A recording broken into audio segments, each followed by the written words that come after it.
I guess I'm sorry I didn't make a video over the bye week. Do I really have to apologize for that? I don't think so. I needed the week off. Didn't you need the week off? Because it was... Where do you start? Where do you start? I don't know. Let's start with the Bills losing their second straight game prior to the bye week. This time to Jacksonville. I can't believe those words just came out of my mouth. 34-31 in London. And it was one of the most pitiful things I've ever had to watch. It's something you'll probably remember for a very long time as a Bills fan. Something you might tell your grandchildren about. Just say, hey, sit down. Let me tell you about the time the Bills played the Jaguars in London. Similar to the Cleveland Browns 6-3 game, let me tell you about the time the Bills played the worst football game of all time against the Cleveland Browns. That's kind of how it felt. It was just the perfect storm of failure, of deficiency, of whatever. From E.J. Manuel, that's obviously where you would lead off, to LaShawn McCoy fumbling on the goal line, to the defense winning you the game and then losing you the game.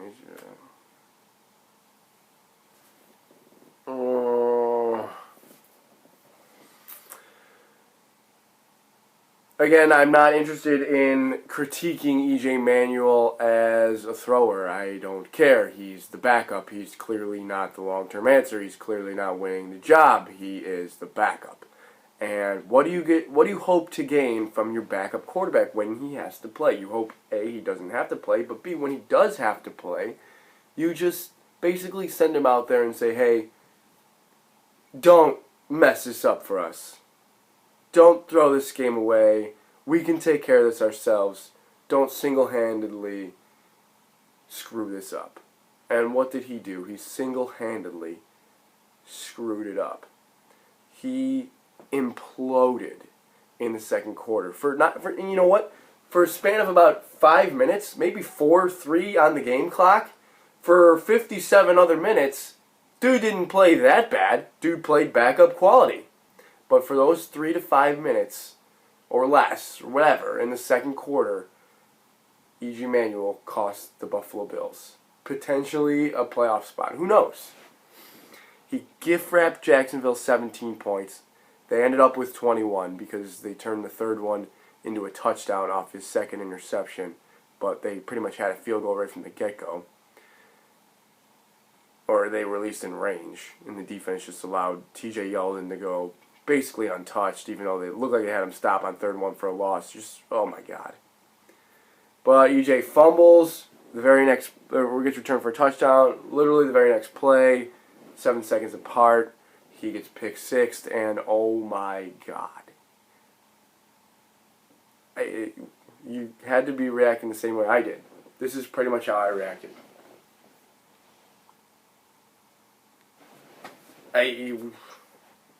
There are no words. Nothing to say.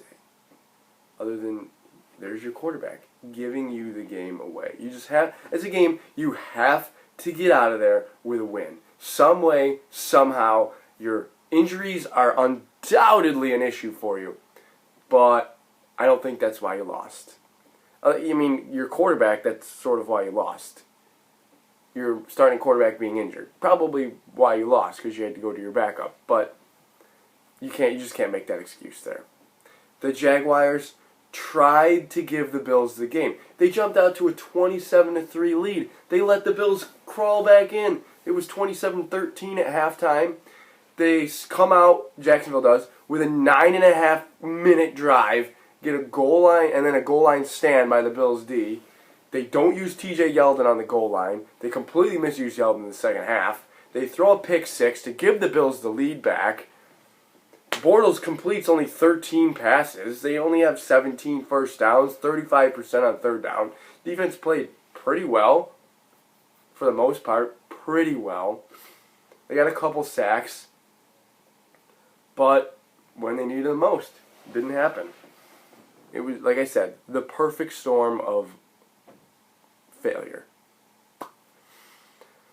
No doubt. Oh, and then look at you get the ball back. I can't believe I forgot to mention this. You get the ball back, the Bills do, who were 25% on third down themselves, 1 for 3 in the red zone. Just equally as bad in their own right. They get the ball back, down 3 with 2 minutes to go. Let's go get a field goal. We've been moving the ball on these guys all day. Shouldn't be a problem. Not all day, but for much of the second half or last 3 quarters. And it gets 2nd and 1, and we don't get the first down. 3rd and 1, we didn't get the first down again, and 4th and 1, you don't get it. You have 3 plays to get a freaking yard, and you can't do it. Oh my God. And spare me the rolling a right-handed quarterback to the left. Who cares? Make the throw. Blake Bortles was rolling to his left when he threw the game-winning touchdown. Just make the throw. Whatever. It's no doubt a game you're going to sit and look back at season's end, especially if they miss the playoffs by like a game.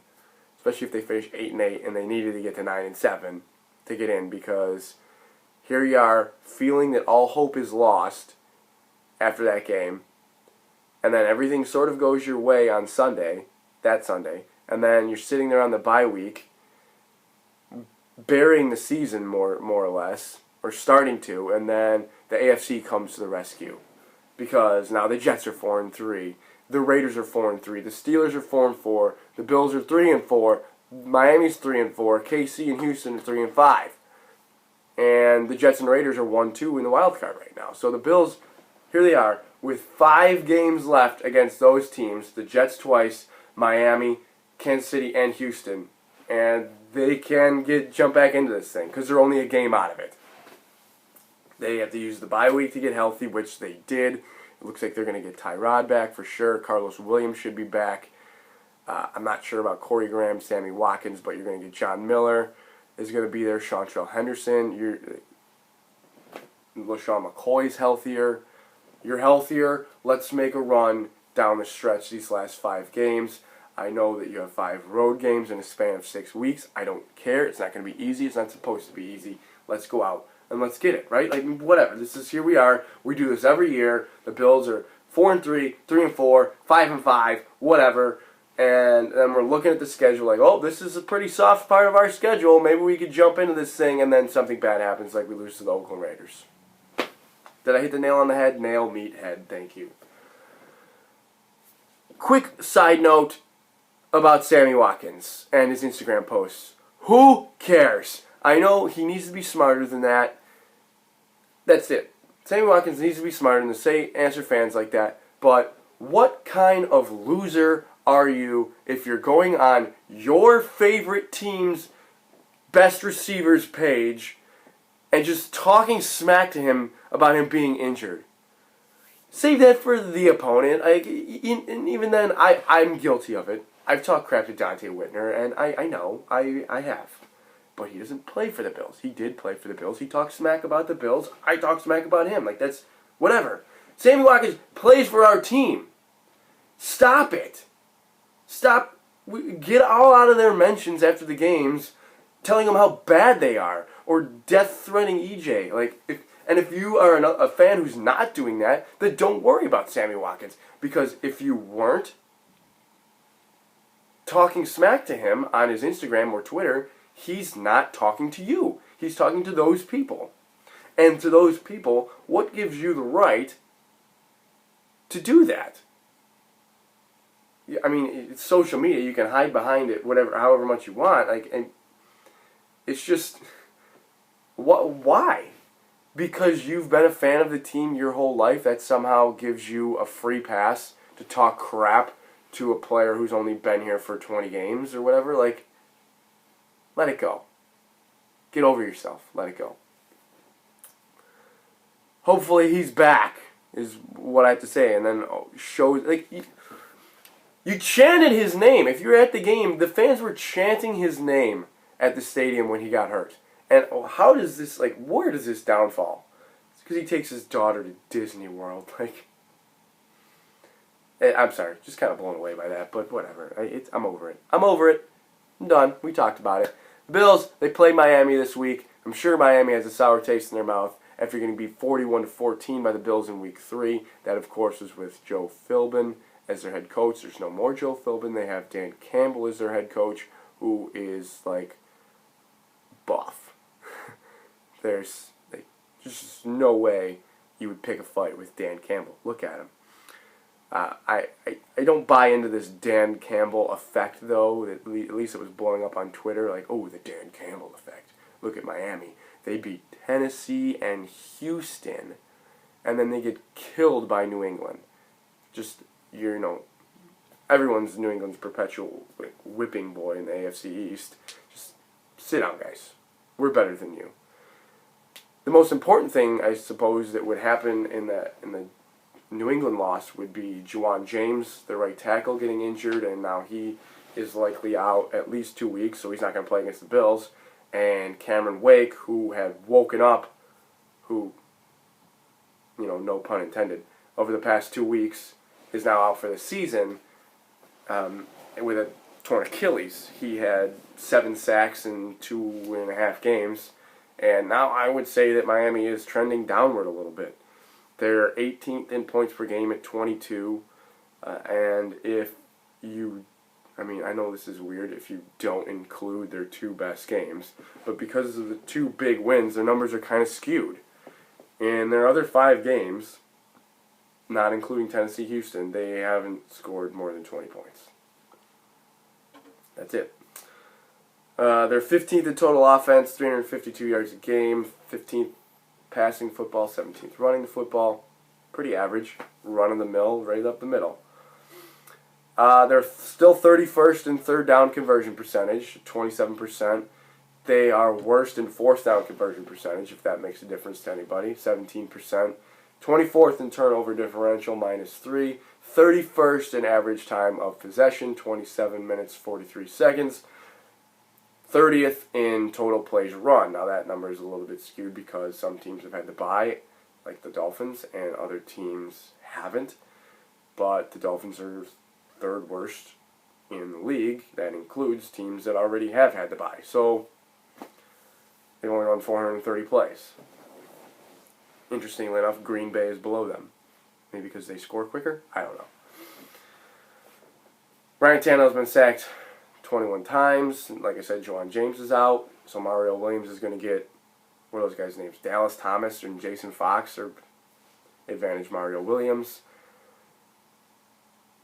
And Tannehill, to bring a stat up that is clearly worth noting, Tannehill is 0-3 in his career in Buffalo. He's thrown 2 touchdowns, 3 interceptions, and Miami only averages 8 points per game in Buffalo. 8 with Ryan Tannehill at quarterback. They lost 29-10 last year, 19-0 the year before that, and 19-14 in 2012. All with Ryan Tannehill, all against a very similar style of defense. A lot of similar players. So I'm giving the advantage to the Bills there. The Bills are healthy. These are basically the same teams that squared off in Week 3. LaShawn McCoy might even be a little bit healthier. Don't get me wrong, Dolphins have some playmakers, and Jarvis Landry is the man. Lamar Miller, Rashard Matthews has really come on, averaging 15 yards of reception. Sue has woken up a little bit. Olivier Vernon's a nice player. Rashad Jones is a solid safety. But all in all, they're still 24th in total defense. They allow the 7th most first downs per game at 22 per game. They're without Cameron Wake. I'm not intimidated by the Miami Dolphins. I'm sorry. Do I mean to disrespect them? Not really. But Ryan Tannehill hasn't won here, and we destroyed you in Week 3, and I think we can do it again.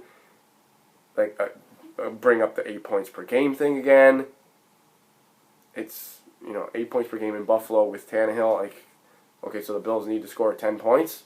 I know that is a loose, a very loose connection there, but still. I'm picking the Bills to win. You guys are probably going to hate me to do it, but I'm picking them to win. I think they're going to.